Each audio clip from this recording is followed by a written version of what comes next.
श्री कृष्ण कहते हैं, जो होता है अच्छे के लिए होता है। कभी कभी विपरीत परिस्थितियां हमारी वर्तमान स्थिति को अच्छा करने के लिए आती हैं। मन चंचल होता है, यह इधर उधर भागता है और किसी भी कार्य की एकाग्रता का दुश्मन है। लेकिन यदि यह व्यक्ति के बस में हो जाए तो इससे अच्छा कोई मित्र नहीं।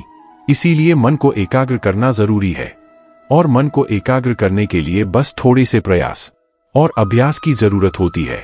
भगवान कहते हैं, मेरे लिए ना कोई घृणित है, ना कोई मित्र है, ना ही कोई प्रिय है, ना कोई निर्धन है, ना ही कोई धनी है। बस जो भक्ति भाव के साथ मुझे याद करते हैं, मैं उनका हूं और वह मेरे है।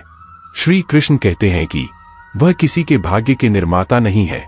व्यक्ति खुद ही अपना भाग्य लिखता है। आप जैसा भी बोओगे, आप वैसा ही फसल काटेंगे। आप जैसा कर्म करेंगे, आपको वैसे ही परिणाम मिलेंगे। यदि विद्यार्थी मन लगाकर पढ़ाई करेंगे तो परीक्षा में सफल होंगे। इसीलिए हर व्यक्ति का भाग्य भी तभी बदलेगा जब वह अपना कर्म करेगा। धर्म और संदेश से परे जब भगवान आपसे प्यार करते हैं तो आप हर चीज से प्यार करते हैं। श्री कृष्ण कहते हैं, कभी खेत में किसी किसान को खेती करते देखा है। वह उसे सजाता है, पशु पक्षियों से खेत की फसल की रक्षा करते हैं। परंतु एक बात का वह सबसे विशेष ध्यान रखता है कि कहीं खेत में खरपतवार ना उग जाए, क्योंकि एक खरपतवार खेत की सारी फसल को नष्ट कर सकती है। ठीक उसी प्रकार यदि वंश की कोई संतान खोटी निकल जाती है तो वह समूचे वंश का सर्वनाश कर देती है। इसीलिए संतान के लालन पालन में विशेष ध्यान देना आवश्यक होता है, क्योंकि संतान वह फसल होती है जो वंश के आने वाले समय को महान बना सकती है या फिर वंश का पतन कर सकती है। श्री कृष्ण कहते हैं, व्यक्ति को सदैव बुराई से बचकर रहना चाहिए।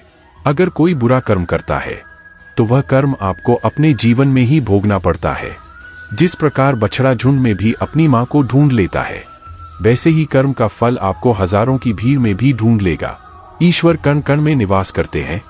छोटे से छोटे जीव के हृदय में ईश्वर का वास होता है। उस जीव को कष्ट का अनुभव होना ईश्वर को कष्ट का अनुभव कराता है। अर्थात किसी जीव को कष्ट देकर आप अपने ईश्वर को खुश कैसे देख सकते हैं। जो श्री कृष्ण का दास हो जाता है वह अपने आराध्य से ऐसे दिन ना दिखाने की कामना करता है। कृष्ण का सेवक बनकर ही जीवन सफल बनाना चाहता है। जो व्यक्ति सदैव हंसता खेलता मुस्कुराता रहता हो, अगर वह अपने स्वभाव से भिन्न हो जाए, अर्थात चुप गुमसुम उदास रहने लगे, तो समझना उसके हृदय में एक दर्द है। उस दर्द ने उसे कमजोर बना दिया है।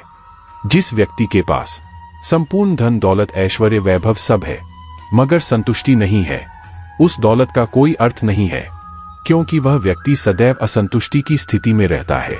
जिसके पास संतुष्टि है वह थोड़े में भी संतुष्ट रहता है। जब आप कोई बुरा कार्य करते हो या फिर अच्छा कार्य करते हो, आपको लगता है कोई देख नहीं रहा है, लेकिन आप यह क्यों भूल जाते हैं, आप जो भी कुछ कर रहे हैं भगवान की दृष्टि सदैव आप पर बनी हुई है। इसीलिए आप यह ना समझे कि आप अकेले हैं। भगवान सदैव आपके साथ होते हैं। कहते हैं, मन के हारे हार है और मन की जीते जीत। अर्थात जिस प्रकार सकारात्मक विचारों से सफलता मिलती है, उसी प्रकार नकारात्मक विचार असफलता के मार्ग की ओर अग्रसर करते हैं। क्योंकि जैसा हम सोचते हैं वैसा ही हम बन जाते हैं और अपने विचारों के माध्यम से ही हमें नकारात्मक और सकारात्मक परिणाम मिलते हैं। इसीलिए अपनी सोच को हमेशा सकारात्मक रखें। मनुष्य ही एक ऐसा प्राणी है जो कर्म करता है, इसलिए कर्म करना प्रत्येक व्यक्ति का धर्म भी है। धर्म करने वाला व्यक्ति ही कर्मवीर कहलाता है। इसीलिए कर्म करते रहना खाली बैठे रहने से बेहतर होता है। श्री कृष्ण कहते हैं, अगर आपको याद ही नहीं कि गुच्छे की कौन सी चाबी ताले को खोल सकती है, फिर भी आप लगातार ताले को खोलने का प्रयास करते रहते हैं, फिर भी वह ताला नहीं खुलता है। अधिकतर लोग ऐसी परिस्थिति में अपनी आशा खो बैठते हैं। उन्हें लगता है कहीं चाबी खो गई है और वह तिलमिला जाते हैं, क्रोधित हो उठते हैं। परंतु उस समय धैर्य रखें, क्योंकि गुच्छे की अंतिम चाबी ताला खोल सकती है। कुल्हाड़ी का अंतिम प्रहार वृक्षों को काट के गिरा देता है, परंतु क्या सत्य में कुल्हाड़ी का अंतिम प्रहार वृक्षों को काट कर गिरा देता है? आपको आपका लक्ष्य दिला देता है। नहीं, आपका निरंतर प्रयत्न ही आपको सफलता दिलाता है। जब आपका मन निराश हो, अपने कार्य में दोगुनी उत्साह से जुड़ जाइए, क्योंकि अनावृत बहता जल ही कठोर चट्टान को काट सकता है। सफलता का मूल है परिश्रम, प्रयास और आशा। श्री कृष्ण कहते हैं, आपको पूरे धैर्य और भगवान पर विश्वास के साथ अपना जीवन निर्वाह करना चाहिए। लोग अक्सर सच कहने से बचते हैं या डरते हैं, पर सत्य कभी छुप नहीं सकता, ना ही कभी मिट सकता है। हम कितना भी छुपा ले, एक दिन सच तो उजागर हो ही जाएगा। इसलिए जो बात सच पर आधारित हो, उसे कहने या मानने से कभी नहीं डरना चाहिए।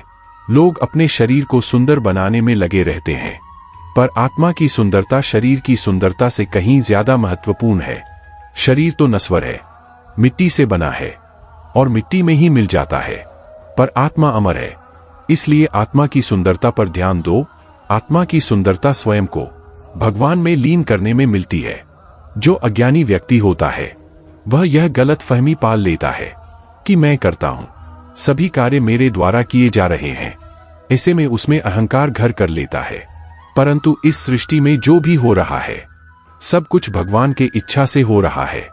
अज्ञानता के कारण व्यक्ति में जब अहंकार जन्म लेता है, तो उसका पतन होना निश्चित है। श्री कृष्ण कहते हैं, मनुष्य का जीवन रथ के समान होता है। आज ग्रीष्म तो कल वर्षा, परसों शीत।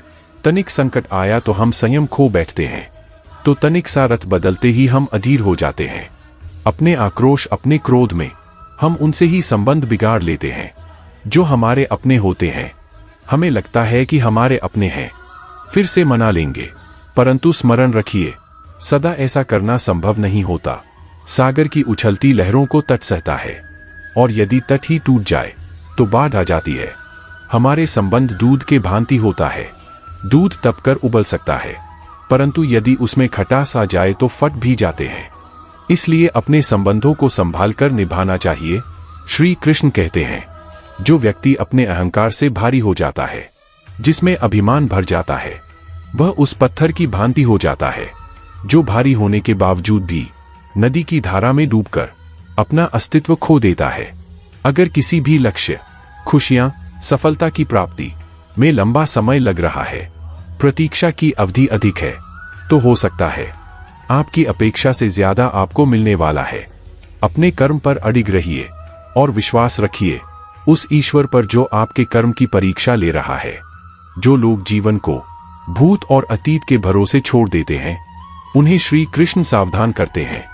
जीवन का अर्थ ना भूत है ना भविष्य, जीवन केवल और केवल वर्तमान है। इसीलिए वर्तमान में अपने जीवन का आनंद उठाइए।